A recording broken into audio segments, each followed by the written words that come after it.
Hey folks, I wanted to make this quick video about preparing recordings for risk. Whether it's a first draft recording or a final draft, here are some tips. The most important thing to keep in mind is to try not to sound like you're reading.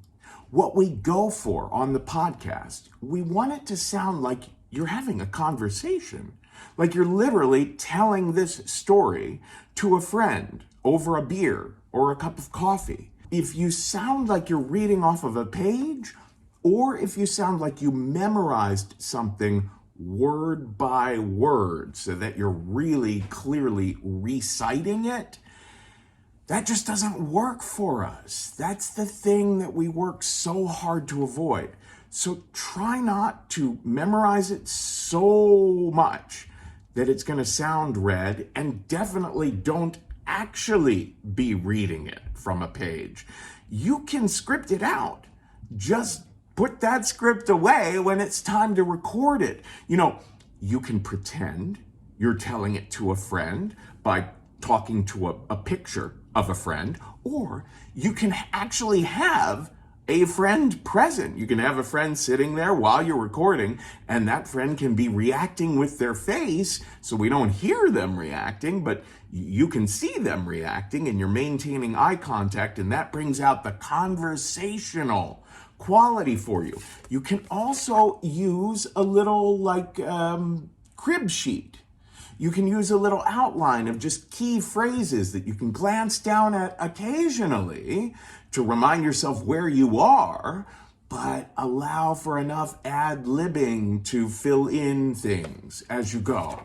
Be very mindful of the shifting emotion in your story. Try to let that emotion show in your voice, in your volume, your pitch, your pacing. Let's say the first scene in your story is about praying in church. Well, then speak that part of the story quietly and prayerful-like and reverently. If the next scene in your story is about a crisis that occurred, well, then talk about that part of the story like you're kind of freaked out.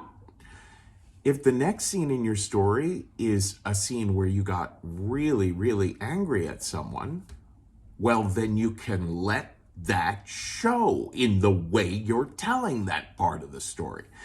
In other words, what I'm getting at is use the full range of your personality, your voice, your pacing. Let the recording that you send us show all those emotions shifting the way you would try to really convey all that emotion if you were telling the story to your closest friend or your therapist. If you're sending us an anecdote, remember, we don't want those to go much over 4 minutes. So if you're sending us a 7 or 8 minute recording of an anecdote, well, what you might want to do is transcribe it and then start crossing out lines. Try to turn 3 sentences into 1. Just start trimming it until you get it closer to 4 minutes, and then try that version. Or if you're going to do a story for one of our live streams or one of our live on stage stories, then that can be closer to 15 minutes. But if the version you've got is 20, well, the same thing. Transcribe it and start trimming it down, cutting it down so that it's about the right length. Finally, there are tips for how to get good audio quality. Because listen, sometimes a person will send us something that's a first rough draft, like the very first attempt they made, but they'll be really emotional when they told that version. And we think to ourselves, oh my God, we want to use this recording, the very first one they did. But they weren't planning on that being the one we would use, so they recorded it with horrible, horrible audio quality, right? And we can't use it then. So be sure to check out the recording at home tips.